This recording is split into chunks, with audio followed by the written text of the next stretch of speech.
What is up, YouTube? Ladies and gentlemen, Flatline Blades. I've had this knife for a very long time, and it's made some videos. I made a video for it. I did not like how it came out. And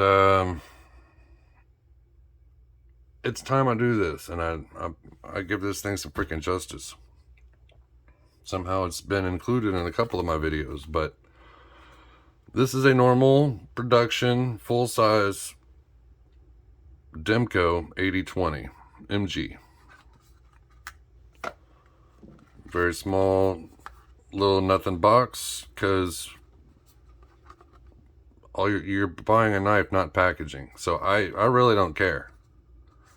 Some people get butthurt about not having some kind of nice packaging or something when you're spending $400, $500, $600 on a knife. But I somewhat get it, and I somewhat don't, because you're buying a knife, not the freaking box. With that being said, this is literally one of my favorite knives of all time. It is beyond fidgety. It literally completely redefined the freaking word.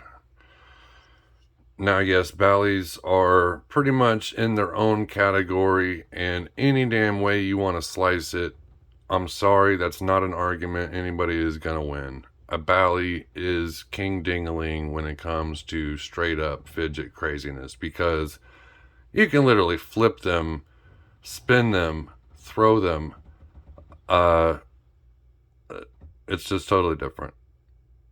As far as a normal folding knife goes, outside of a Bally, very, very hard pressed to find something more fidgety, because you can open it like a normal knife. You can reverse flick it. You got the thumb studs. You can still do slow grandpa, but the shark lock is just ridiculous. So there's a spring in here. This gets locked up. There's also this big giant stop pin, and it locks up like a vault. There's zero movement anywhere.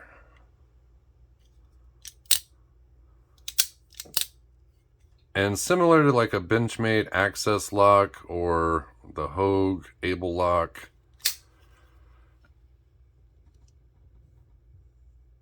you can basically, by deactivating the force against it to keep it locked, to keep it closed, it opens the blade up just to swing freely. And once you get the hang of it, these things are really, really, really ridiculous. I'm extremely fast with it. It's a little different standing up when you're outside, just walking around, goofing around with it. It's a little different than sitting at a table or desk with about 14 inches between the surface and the camera. But it's just freaking amazing. It is really awesome. I'm so in love with this knife for so many reasons. There's no such thing as perfect. I'll be honest. There's a couple things that I would have changed if I did it, but at the same time, everybody could say that damn near about virtually anything that we have outside of knives too. Well, I love this car, but man, I wish it had this or that, or I wish it did this or that. It's the same thing with the knife. And all I mean by that is, in a perfect world, I think the handle could have been slightly shorter, even though that blade is really long, so I don't think they could have done that. I just simply mean by when you have it in your hand, I think the handle could be slightly shorter, because this is a very big knife. And I know that there's obviously replacement, pocket clips, but a lot of people that do this daily, everyday carry stuff, it is a big deal how much of the knife is sticking out of their pocket. And, we're talking about 3/4 of an inch is sticking out of your pocket. Almost a whole inch. And it's more than an inch wide. That is sticking out. I'm sorry, I should have already had this out here And since we got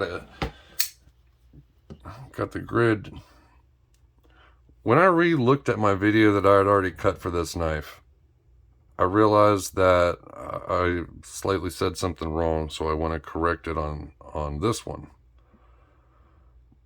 The edge, I mean, the blade is like 3.7. The actual cutting edge is about 3.5. When it comes to the handle is almost right at 5. So your total length is about 8 3/4.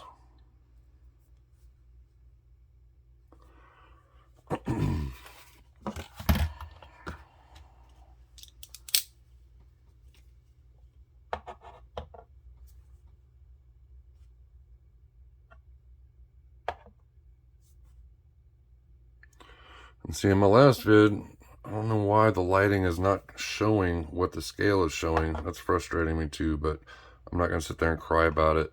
I did it 3 times. It says 6.24, so that's what we're going to roll with. If my scale is off by 0.1 or 2, I guess it is what it is. I don't know. But it is a big knife. Not overkill big. I mean, I know there's knives that are like freaking 10, 11 inches long. There's, you know, I'm sure there's bigger stuff than that. I'm just talking about normal, you know, normal everyday pocket knives. This is American made. This one is 20 CV. It's got it scribbled on in here.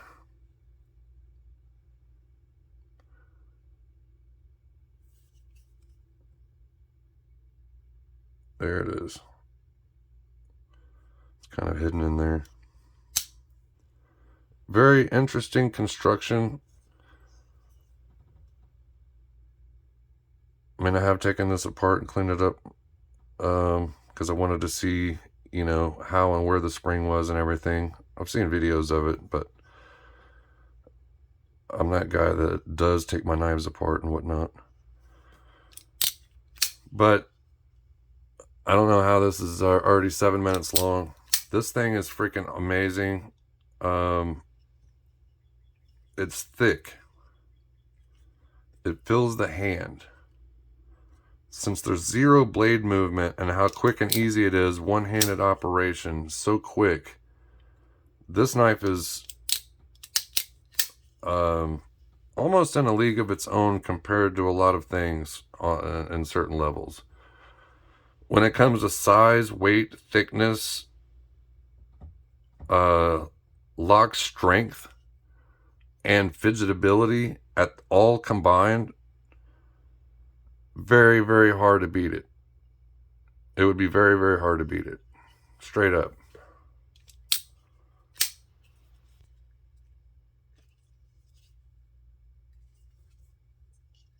So there's really not much I would change. I mean, me personally, I would rather have the Thai one. It would probably be one of my favorite knives I've ever had if I had the Thai 8020. And I know new scales are finally coming.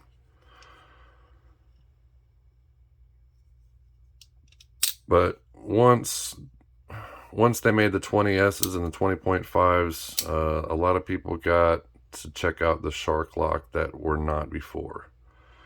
Because the secondary market on these things is 50% all the way to 100% above retail.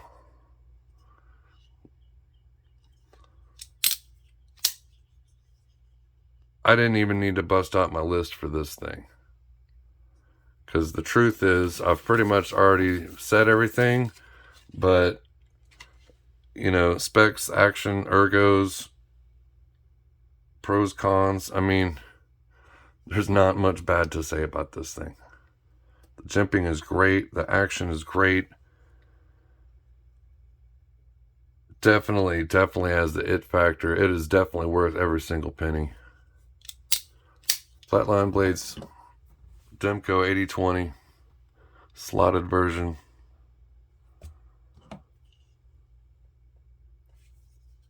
One of my faves of all time.